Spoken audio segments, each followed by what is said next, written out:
ठीक है, मैंने आपकी दी हुई स्क्रिप्ट को सरल, भावनात्मक और अधिक विस्तारपूर्ण अंदाज में फिर से लिख दिया है।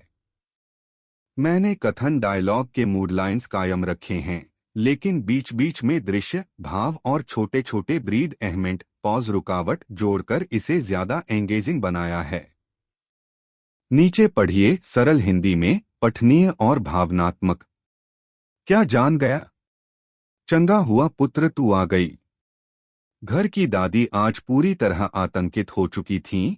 ऐसा लग रहा था मानो पूरा घर धड़क रहा हो।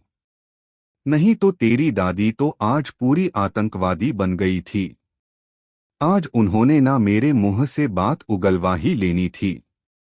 थैंक्स टूमी कि मैं आ गई, वरना आप तो मेरे नया डुबो के ही रखते। एनीवे, मैं क्या सोच रही हूं, हम है ना ये बात सबसे पहले मम्मा को बताएंगे, उसके बाद बाकी सब, वरना गड़बड़ हो जाएगी। हाँ, और मम्मा को ना सैमी के लिए थोड़ा समझाना, थोड़ा मनाना पड़ेगा, क्योंकि मम्मा सैमी को इतना पसंद नहीं करती है। समझ गए ना आप? ओए मियाँ बीबी राजी, तू क्या करेगी तेरी माँ जी? छटना, अभी जमाना बदल गया है।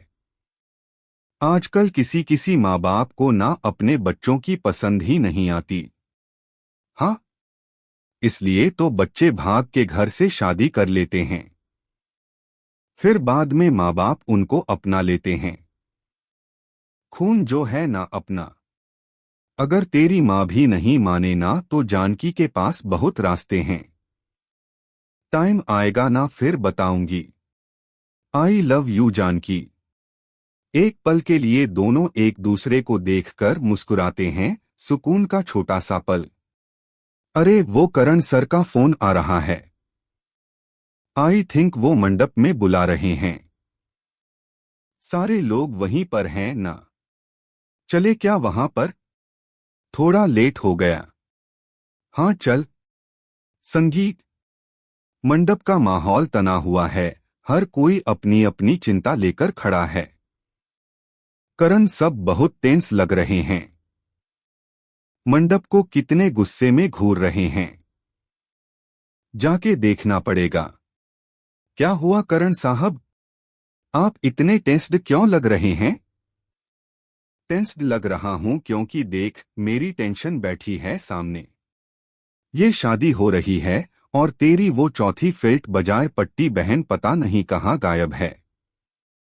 उसे बोला था टाइम पर आ जाना, नहीं पता नहीं कहाँ गायब है।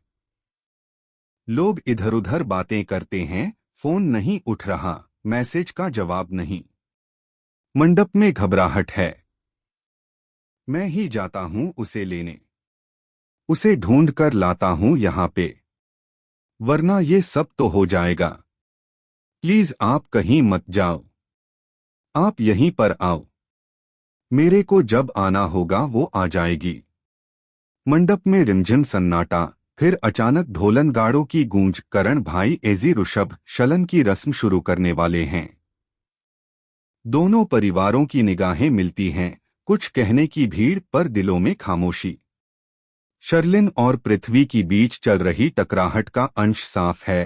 पुरानी बातें अब सामने नहीं, पर अब का गम और कड़वाहट हर पलक पर दिखती है। तुम्हारी प्रॉब्लम प्रीताजी है, शब्द तीखे पर सच के होंठ होठों पर जमे हुए।